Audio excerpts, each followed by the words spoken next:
So moving on to section 9.4, we're going to be asking ourselves the same question. If we've got a series, an infinite list of numbers that are being added together, how can we tell if this converges or not? How can we tell if this infinite sum is a finite number or something that's infinitely large?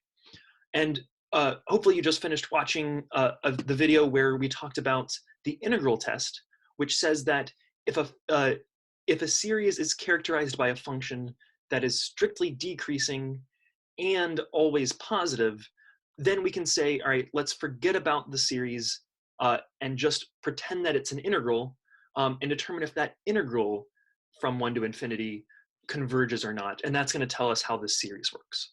And that's great. That's a tool that we're going to use a lot moving forward. But there are situations where we want to know whether or not a series converges when it's not one of those types, when it's not necessarily just monotone decreasing. So section 9.4 is going to be talking about a lot of these different tests that we can do. So we already have the integral test. We're going to be talking about the comparison test,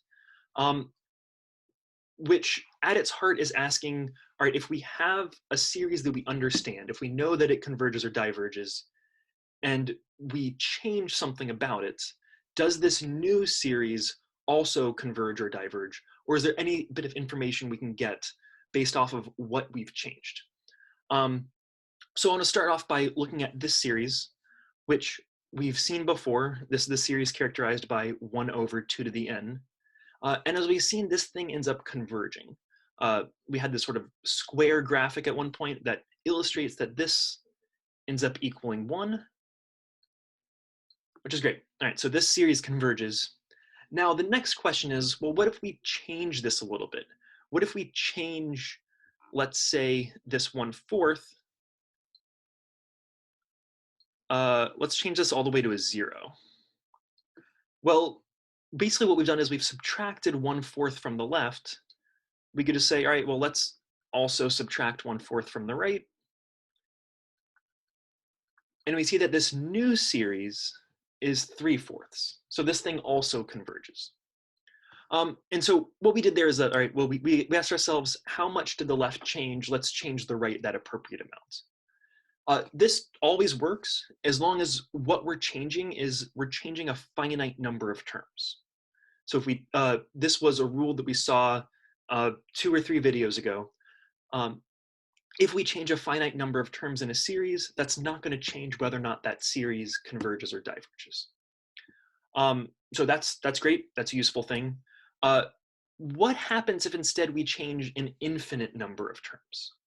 What if rather than just changing this to a 0, we decided, all right, let's change every other term to something smaller. So let's make that a 0. Let's make it so that rather than this being plus 1 over 64th, this is also a plus 0, plus, etc. Well, this is certainly going to change things. This is going to change what our end answer is. But I care a lot less about what this converges to, if it converges. What I really care about is, does this new series converge? And one observation you can make is that, well, we started off with this series on the left that equals, that converges. And all we've done is we've decreased the value of a bunch of things. We've decreased the value of an infinite number of terms. Could that possibly make it so that this new series is actually infinitely big? It's like, well, no, this should only have decreased our value. So I don't know what this series converges to, but I do know that this converges because what I've changed is I've decreased the value sort of across the board. Right. Another example of something like this is that, well, we just saw that we already knew that the sum of 1 over 2 to the n converges. So let's just keep that up there. What if instead we asked about the sum of 1 over 2 to the n plus 1? Well, we could write out these terms. well, this is going to be 1 over 3 plus 1 over 5 plus 1 over 9, etc. And each of these terms is actually just a little bit less than its corresponding term in this other series that we already know converges. So again, we're getting this new series by across the board decreasing values in our first series. Right? So because this thing converges, this statement also converges. Cool. So that idea put a little bit more formally, we can see in theorem 9.3, which says that if we've got a series that converges and so we're going to call this Bn, and some other series An that's always smaller than Bn, then since Bn converges, An also converges. So what we have here is a sort of graphic picture of what the sequence of all these B's might be. And then so the series would be the sum of all of these B's. And if it happens to be the case that this converges, that all of these numbers or the area of all these rectangles added up is something finite, then if we also had a new series, so rather than these Bn's, we've got these An's. So let's say this is A1, maybe this is A2. And the property is that no matter what, the An's are smaller than the Bn's. Maybe they're the same, but they're certainly not any bigger. So we're defining this new series.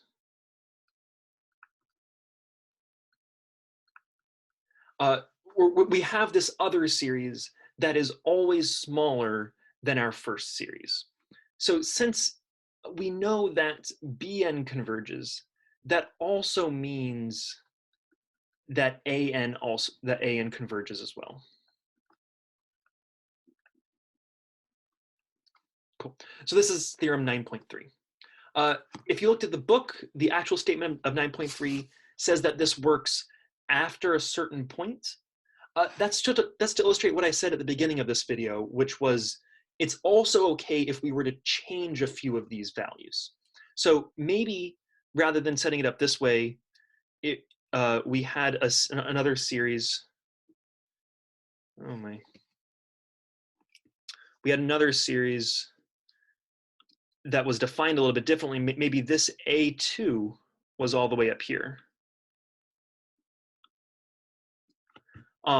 This new series would also converge because for the most part, after a certain point, for all of the terms, the An's are smaller than the Bn's.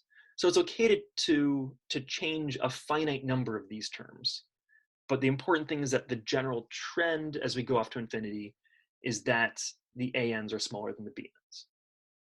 Okay, so this is theorem 9.3. The other half of theorem 9.3 is the exact same logic, but the other way. If we have a series that diverges, if we looked at another series that was always bigger than it, because the smaller one diverges, the bigger one diverges as well. Okay. One thing I completely forgot to mention is that all this logic about each of these elements being bigger or smaller only works if all of the numbers are positive. So again, just like with the integrals test, we're still assuming that everything is positive. The advantage of using this comparison test is that this lets us deal with series that are not necessarily monotone.